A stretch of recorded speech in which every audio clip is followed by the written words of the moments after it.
وما أمروا إلا ليعبدوا الله مخلصين له الدين. Dari Muhammad Ridho. Bismillah.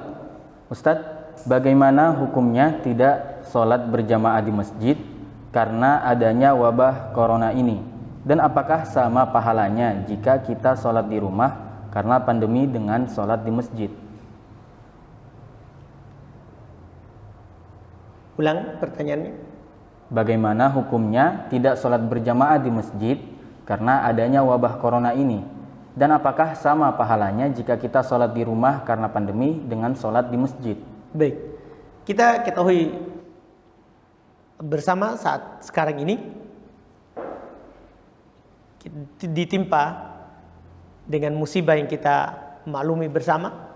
Semoga Allah Subhanahu wa taala segera mengangkatnya.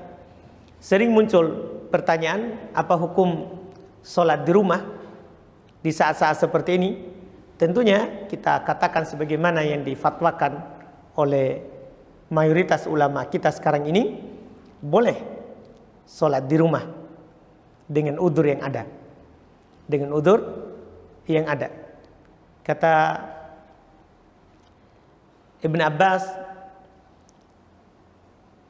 radhiyallahu taala anhuma terkait dengan jamak sebenarnya, kata beliau, jama'na shalah min ghairi khaufin wala matar. Kami menjamak salat tanpa ada rasa takut dan tanpa ada hujan. Ini diisyaratkan kalau ada rasa takut dari harta kita ataupun dari jiwa kita, diri kita, dari keselamatannya, dan atau ada hujan, ini menunjukkan boleh kita menjamak solat. Ini diisyaratkan untuk kita umat Islam bahwa kalau ada udzur maka kita diringankan. Kita diringankan untuk tidak melakukan seperti yang biasa kita lakukan sebelumnya. Untuk tidak melakukan seperti yang biasa kita lakukan sebelumnya. Apalagi kita berdalil dengan hadis yang menjadi kaidah umum di dalam syariat kita bahwa la darar wala dirar. Tidak boleh membahayakan diri sendiri dan tidak boleh membahayakan orang lain. Hadis ini walaupun secara sanad ulama hadis membicarakannya, tapi ini sudah jadi kaidah umum dalam pandangan syariat kita bahwa kalau ada doror untuk diri kita atau untuk orang lain, maka itu adalah merupakan udzur bagi kita untuk tidak melakukan perkara itu.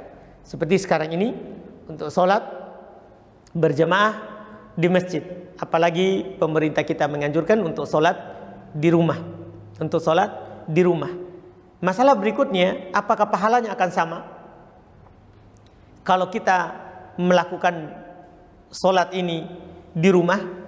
Maka jawabannya adalah apa yang datang dari Nabi Shallallahu Alaihi Wasallam dari sahabat Abu Burdah radhiyallahu taala anhu, beliau berkata, sami'tu Aba Musa miraron, saya mendengarkan Abu Musa berkali-kali. Yaqul, dia berkata, qala Rasulullah sallallahu alaihi wasallam, Rasulullah sallallahu alaihi wasallam bersabda, idza maridal abdu aw safara, apabila seorang hamba sakit atau dia bersafar, kutiba lahu mithlu ma kana ya'malu muqiman sahiha, maka akan dituliskan untuknya pahala seperti apa yang dia lakukan saat dia mukim, tidak safar, atau saat dia sehat. Saat dia sehat. Hadis ini riwayat Imam Al-Bukhari rahimahullahu ta'ala, yang menunjukkan bahwa kalau sebelumnya kita biasa melakukan sesuatu, kemudian kita berhalangan untuk melakukan hal itu seperti biasanya, maka kita akan ditulis pahala sempurna seperti yang kita lakukan sebelumnya. yang kita lakukan sebelumnya. Karena dalam hadis ini terdapat dalil isyarat namanya. Karena termasuk dalil itu adalah dalil isyarat. Syariat mengisyaratkan kepada kita di sini kalau kita safar, maka pahala kita seperti orang mukim. Walaupun di safar kita jamak qasar, kita gabungkan antara sholat duhur asar dalam satu waktu, maghrib isya dalam satu waktu, tapi ditulis seperti kita lakukan di rumah sebelumnya. Dilakukan di rumah sebelumnya. Demikian pula kalau kita lagi sakit. Orang sakit boleh dia jamak sholat, boleh dia jamak duhur asar, tapi sempurna, tetap 4-4. Boleh dia jamak maghrib isya, tapi sempurna, tetap 3-4. Boleh, tapi pahalanya sama dengan sebelum dia sakit. Maka demikian pula hal-hal yang lain. Ketika kita biasa melakukan sesuatu, kemudian kita meninggalkannya karena ada udzur syar'i seperti yang kita lakukan sekarang ini, yang kita hadapi, maka kita tetap akan ditulis pahala sempurna yang biasa kita lakukan sebelumnya. Ini wallahu a'lam. Jangan lupa subscribe, like, dan share.